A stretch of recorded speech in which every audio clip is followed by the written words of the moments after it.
why I argue with stupid people all the time. Yeah, that's why I love Merco, I love you know? going down. Yeah. We know it's a bad idea to argue, but we do it anyways.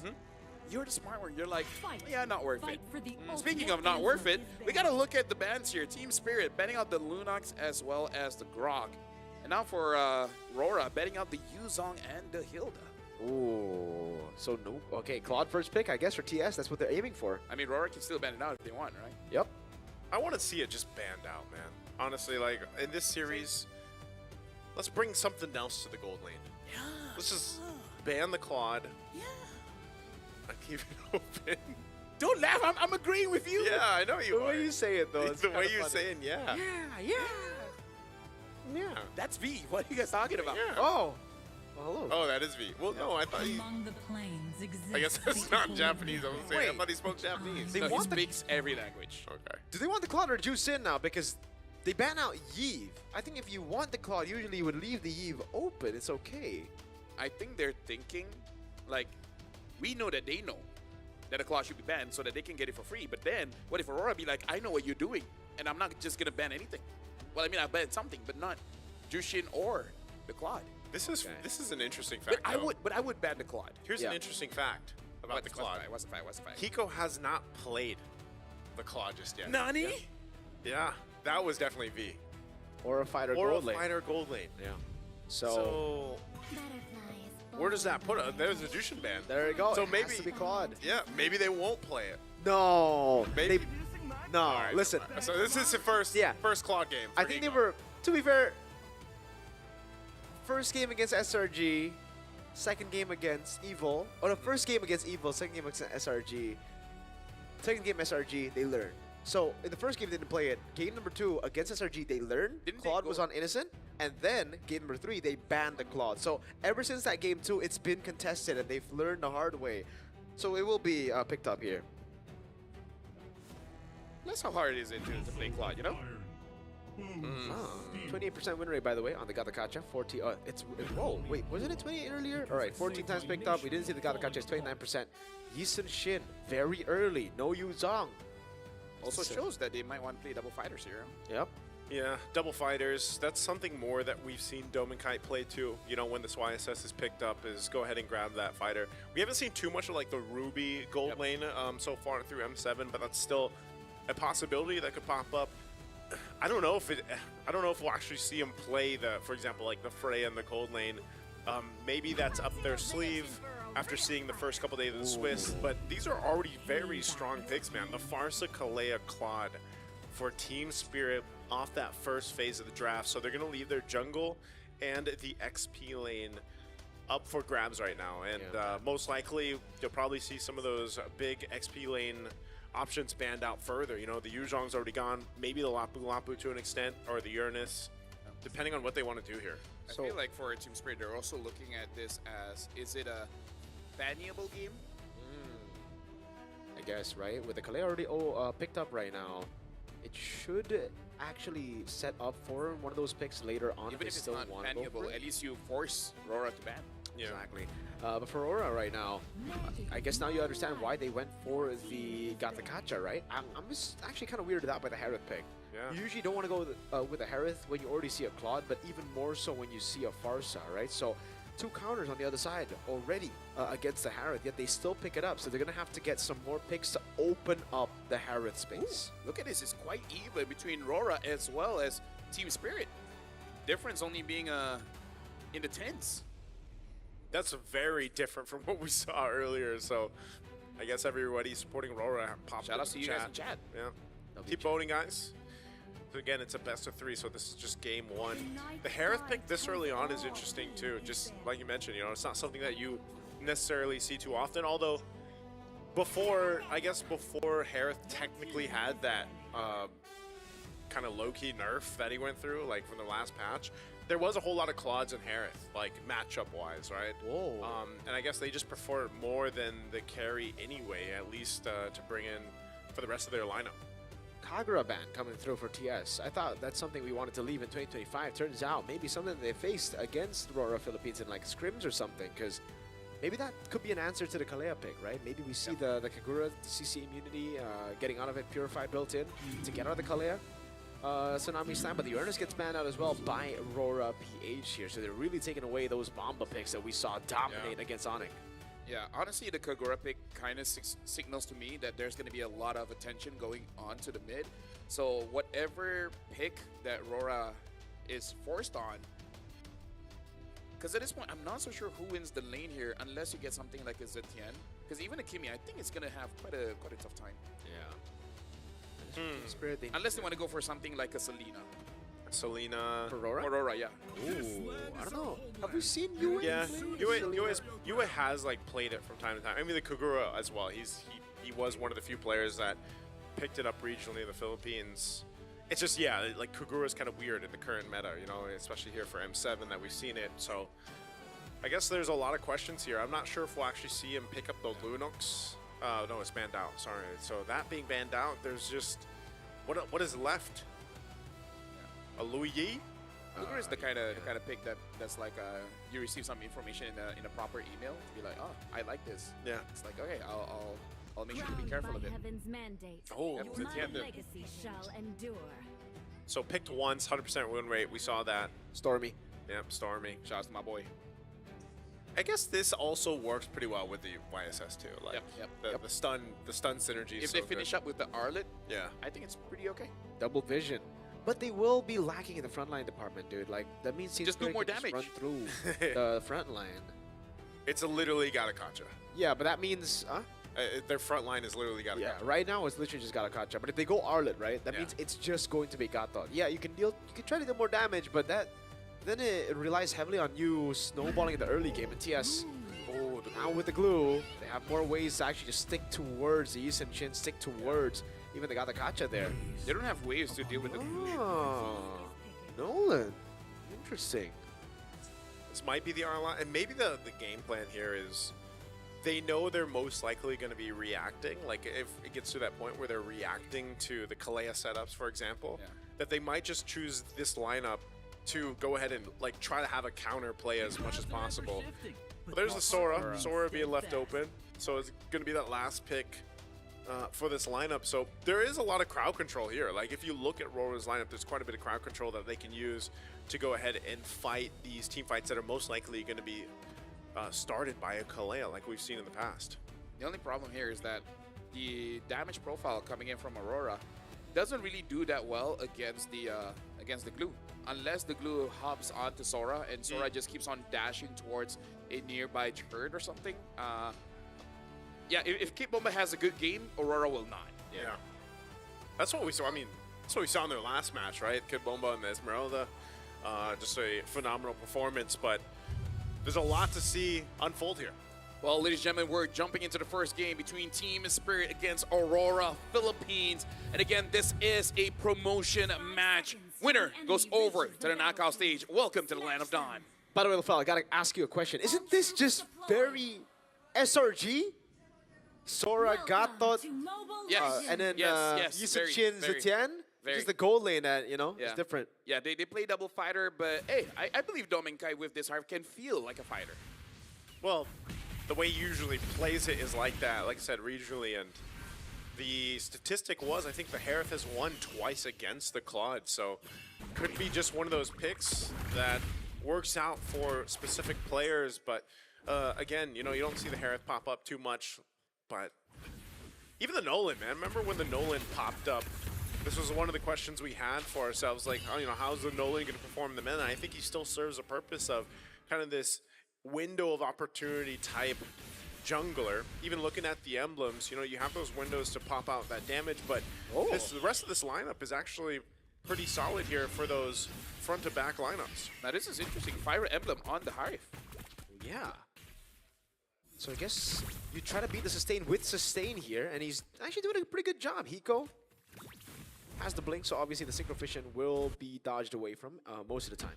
Yeah. Interesting to see how this Fire Emblem really fares for the Harith, because one of the nerfs towards the Harith is the nerf towards the Scythe, the Starlium Scythe. Yeah, I'm interested to see, and I wonder if the build is going to be the same or just a bit different. Yeah, even for Edward on the Sora, you know, like it's just did not perform the way that teams wanted it to in the beginning of Swiss, but I feel like as we've gotten further into the Swiss stage, teams are kind of figuring out how they want to utilize this. Again, whether it's in the gold lane or in the XP, but it serves its purpose. Again, the crowd control is great.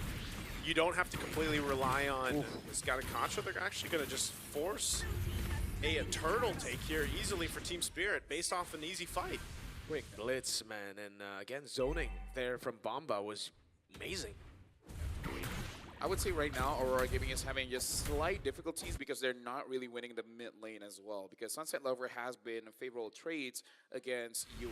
Quite a long range and more importantly, more burst coming in from Sunset Lover. The fact that Hiko came over and quickly, you know, clear out the waves, it's going to be hard for Dominkite. You got the gold crab too there, stole it away. Art of Thievery there. Got the airstrike coming down over on Dominkite, who's already used Zaman Force. No, Zaman Force means there's gonna be too much damage from to handle. Last shot from Eco.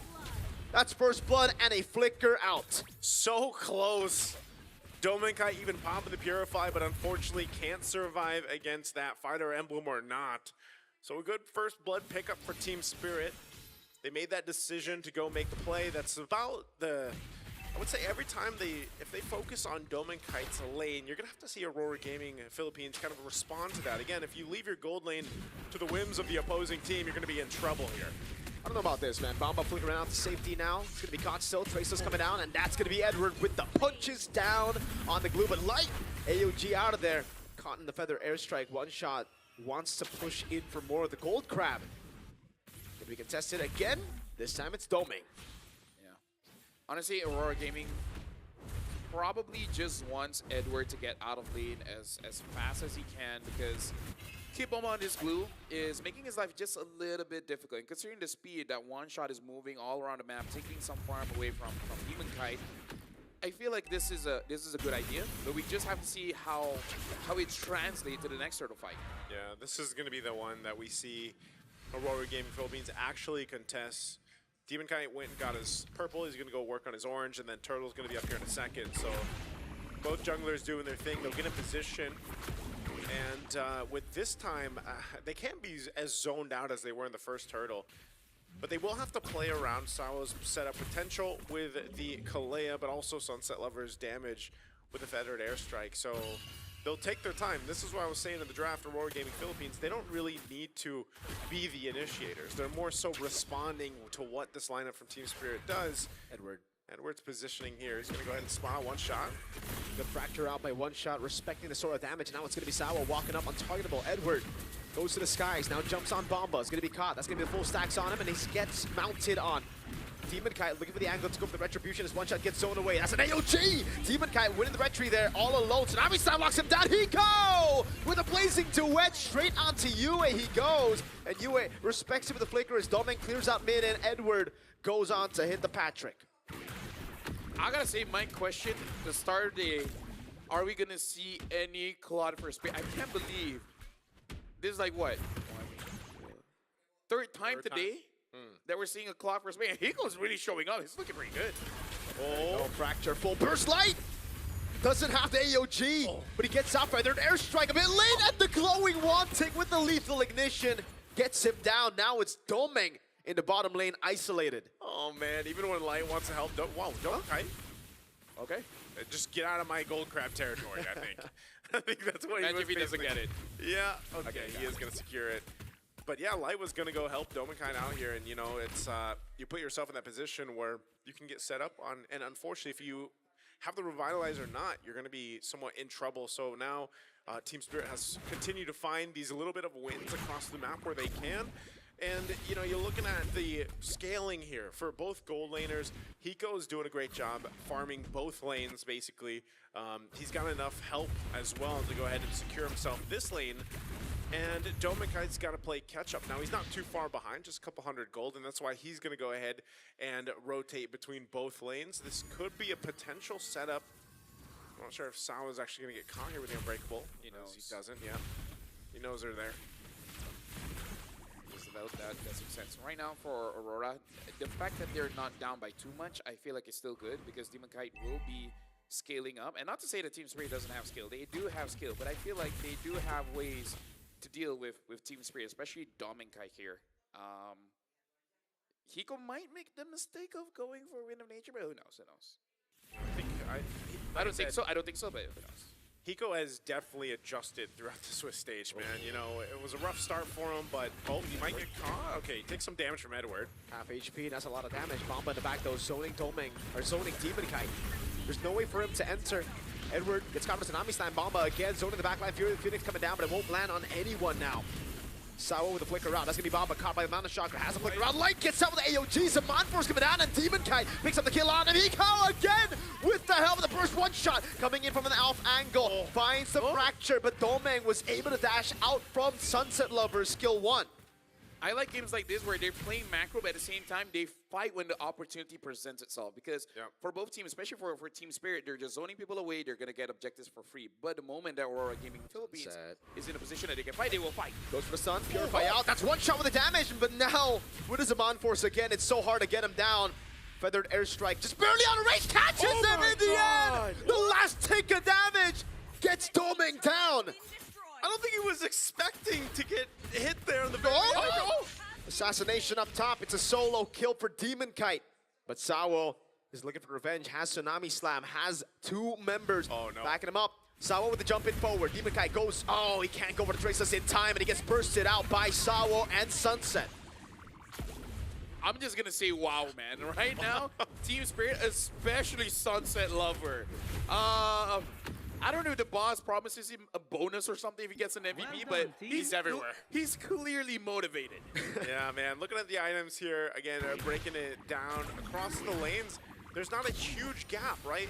Mid lane by a bit, but you're seeing that damage come through, especially with the Glowing Wand, Genius Wand, both wands locked in, plus the Lethal Ignition, and you kind of, you might forget just how much damage that Feathered Airstrike can do, even if you're on the edge of it, and that's, again, what happened to Dominkai here. So, oh man, even that burst, look at Light. Oh, bro, Sunset Lover, man. Yeah, the items, the builds, with the Magic Worship, like there's so much burn on the side of Aurora Gaming.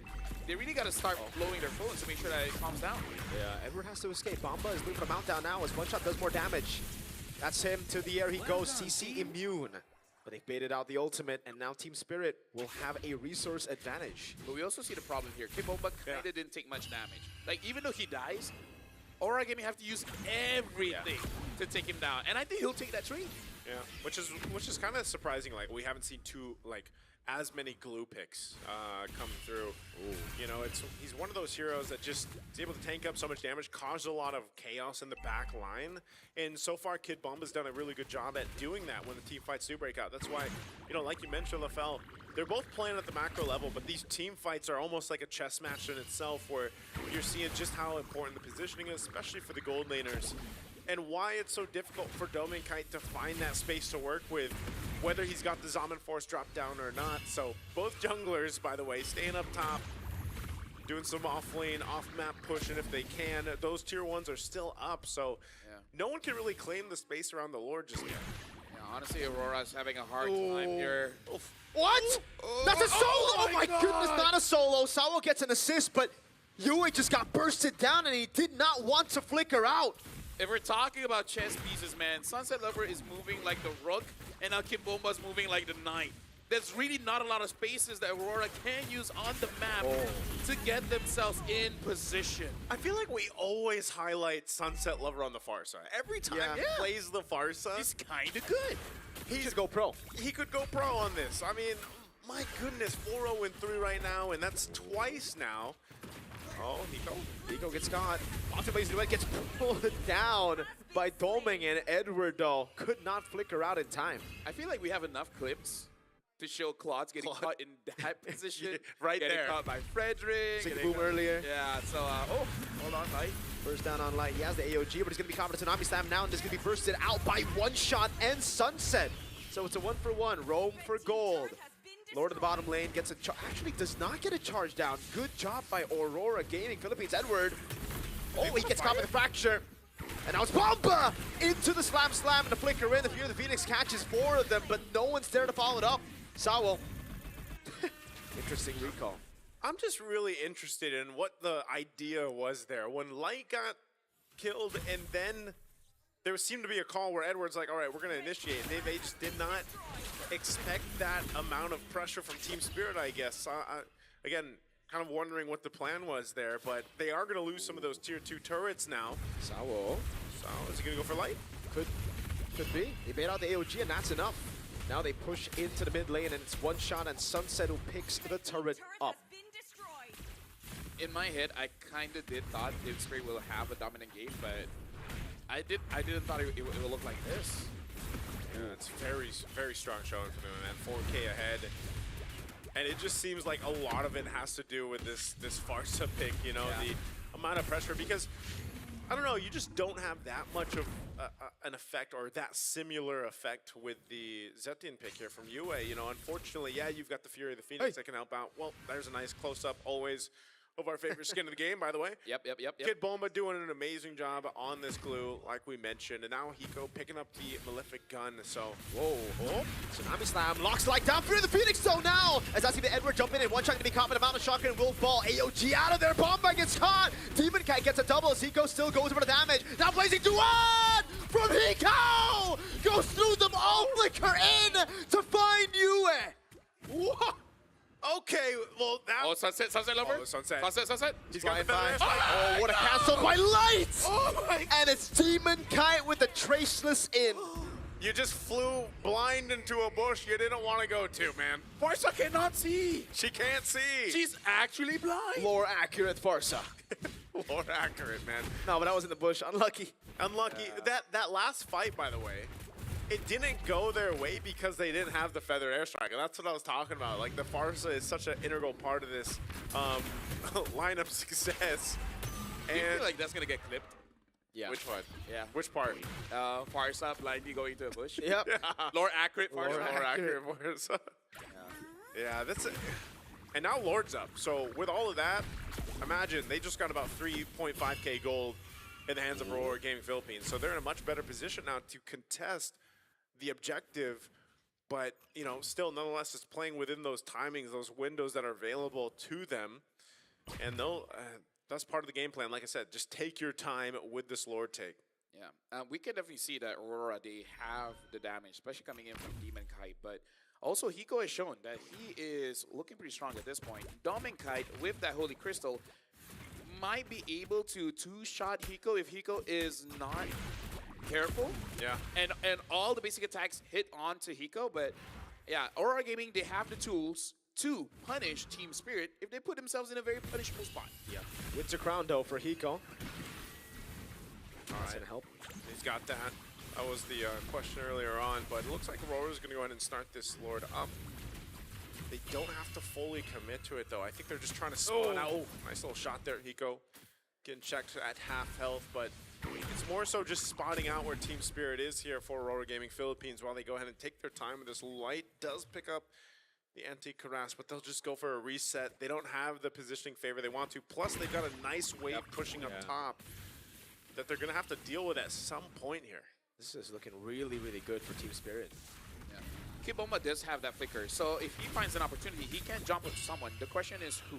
Ideally, you want to get Demon Kite, but if you don't, who's the next target? Wait a second.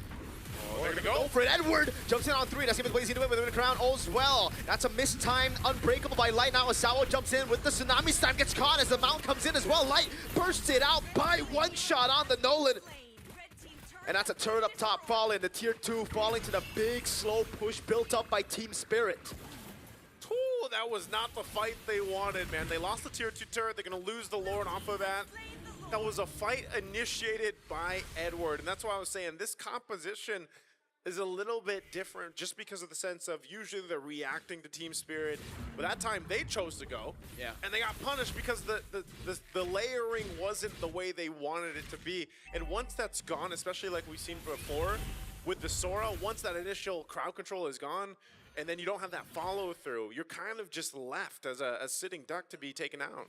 Yeah, honestly, Sora in the late game is a different kind of blast cannon where your initial attack, doesn't matter if it's a setup or the damage, is going to be incredibly strong. But after that, like you said, it's going to be a sitting duck. You're going to die to almost anything. So that's the dangers of using a Sora.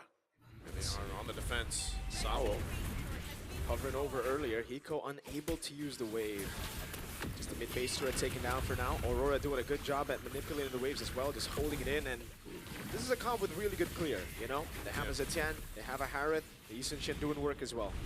Yeah, they've got, so they clear out the Lord. They still got a couple waves to handle, which should be fine with them. They should be able to hold on to these 2 base turrets after losing that mid.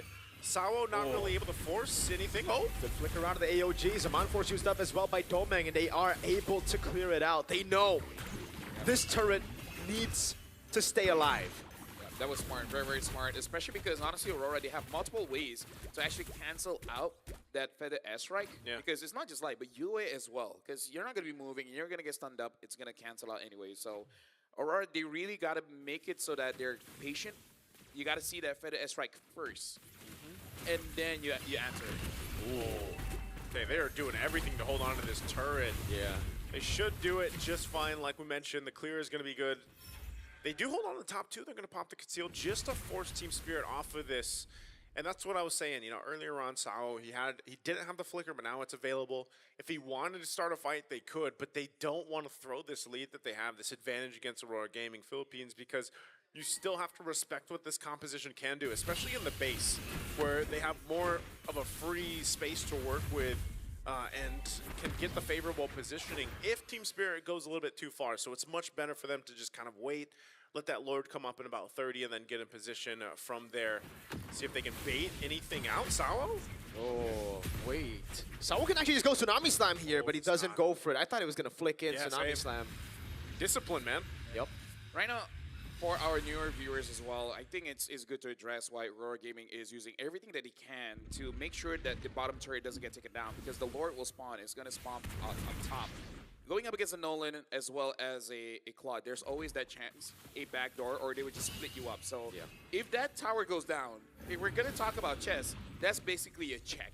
Yep. Yeah. And with that, they hold on to it. This is also evolved now for the Lord, so it's going to take a little bit longer for Team Spirit to secure it, but Light's already given the information over. Edward handled that wave down bottom the best he can, but he's got to be here a part of this fight. So we'll see how they decide to go and position themselves for this. The Mountain Shocker is going to be used. It's not reset properly. That was a blunder.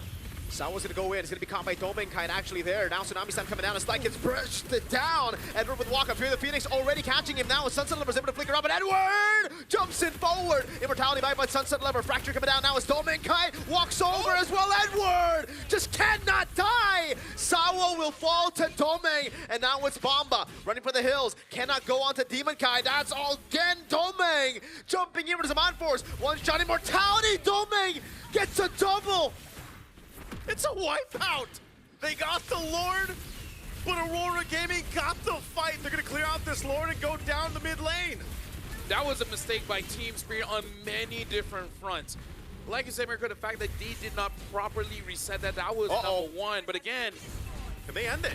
I think it's I over. think they can. 7 seconds on Hiko. It's over for game 1. Team Spirit held the lead for the whole game, but Aurora got one fight. Man, it was one fight to turn it around.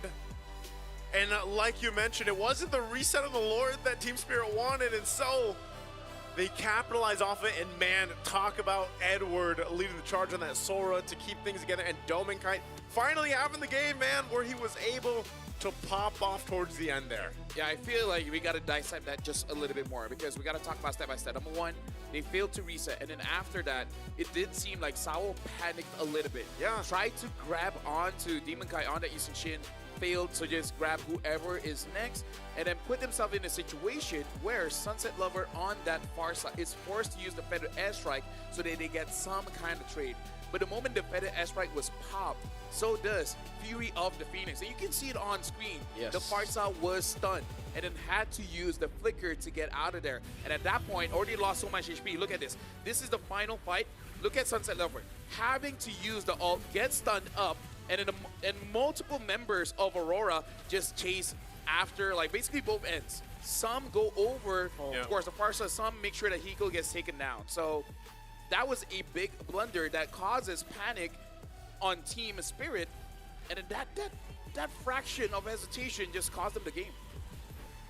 It was a great, that was a call by Edward too. Like, you saw that as soon as he's like, okay, this is in my range. Sunset Lover's in my range. And Domike was close enough. That was such a good call there for them to follow through with that. And yeah, it was a split fight, right? They was split up. And it was just like quick, it's so quick, such a quick decision. I mean, think about it. Minutes ago, they were in their base defending. And that's why you mentioned LaFell. That was so crucial for them to maintain those base turrets as they did, especially that bottom one. Yes.